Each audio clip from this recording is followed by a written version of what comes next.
Avant tout, je ne suis pas une personne religieuse, mais un écrivain, et j'examine la mythologie d'un point de vue astronomique.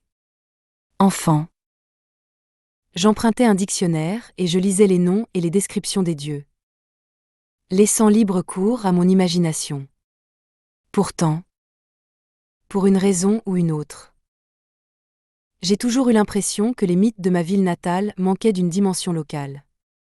De plus, depuis l'enfance, je rêvais de devenir écrivain, et pour y parvenir, je voulais décrire les choses fidèlement, plutôt que de simplement combler les lacunes par l'imaginaire. Fin. Même si les villes natales de mes proches étaient ouvertes sur le monde, je ressentais un certain isolement. Je crois que je voulais rétablir le lien entre leur ville natale et le reste du monde.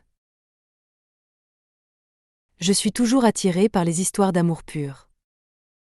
Héros et Psyché, même s'il est difficile de parler de mythe, puisqu'il a été écrit par un Romain. Mapono, Aengus, et la Vierge aux cygnes. Mais en étudiant de près les strates antiques, j'ai constaté qu'aucun dieu n'était barbare et que les histoires d'amour pur étaient bien plus nombreuses. Ce fut une découverte très heureuse pour moi. C'est un chercheur japonais qui m'a enseigné cette méthode d'interprétation astronomique. Mais cela reste un domaine assez confidentiel. Même au Japon. Cependant,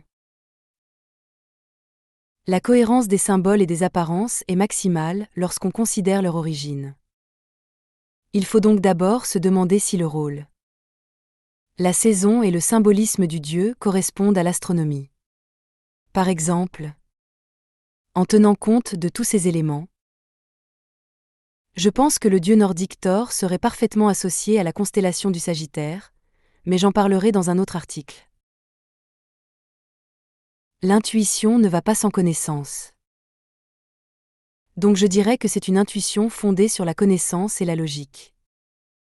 Je combine diverses théories, l'astronomie, les symboles, les événements historiques, les catastrophes naturelles et les migrations ethniques. Quand je prends du recul et que je me dis « Tiens, et si c'était comme ça ?» J'ai une illumination soudaine, une sorte d'intuition, et c'est vraiment passionnant.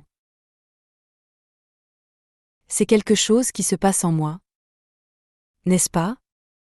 En manipulant la logique, on peut tout justifier. Et parfois on se dit « Peut-être que A est correct. » Mais ensuite, en prenant un moment pour réfléchir ou en regardant une image dans le livre, on se rend compte.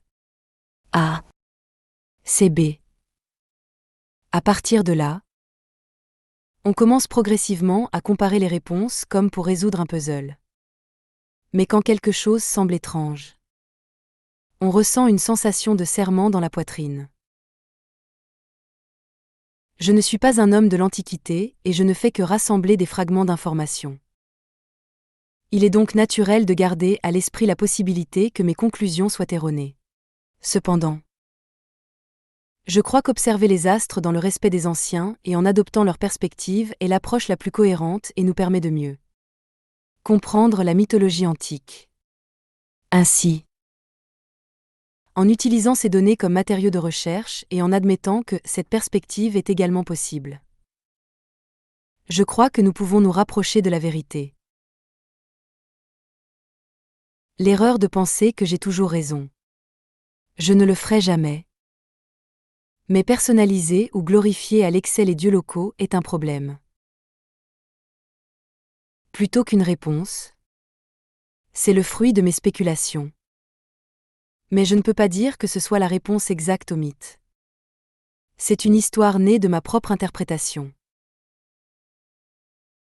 J'essaie d'être objectif quant à la facilité de lecture et de compréhension. Et de m'assurer que le mystère est toujours présent. Cependant, je ne le précise qu'à la toute fin. Et mon public cible est celui des personnes de plus de 30 ans. Il se peut donc que la compréhension soit un peu ardue. Plutôt que d'y croire, je préférerais que les lecteurs le perçoivent comme une œuvre d'art, au même titre qu'un film ou un roman. Je l'ai conçu pour qu'il soit accessible même à ceux qui ne connaissent pas la mythologie. Mais si on la connaît, on peut l'apprécier à plusieurs niveaux. Mon objectif était de créer une œuvre qui puisse toucher le lecteur, quel que soit son point de vue. Absolument pas. En fait, je souhaite que certains passages vous paraissent étranges. Et la résistance fait partie intégrante de l'expérience de lecture. Je respecte la culture mythologique locale afin de ne pas paraître moralisateur ou partial. Mais certains aspects étaient difficiles à retranscrire compte tenu de la nature même du récit. Une vision du monde imprégnée de mythologie. Non pas un univers spirituel étrange, mais quelque chose d'ancré dans la réalité. Je ne suis pas religieux. Actuellement, j'écris un ouvrage qui explore la légende du Saint Graal et le Lohengrin, de Wolfram von Eschenbach d'un point de vue breton-celtique, en mettant l'accent sur la mythologie armoricaine.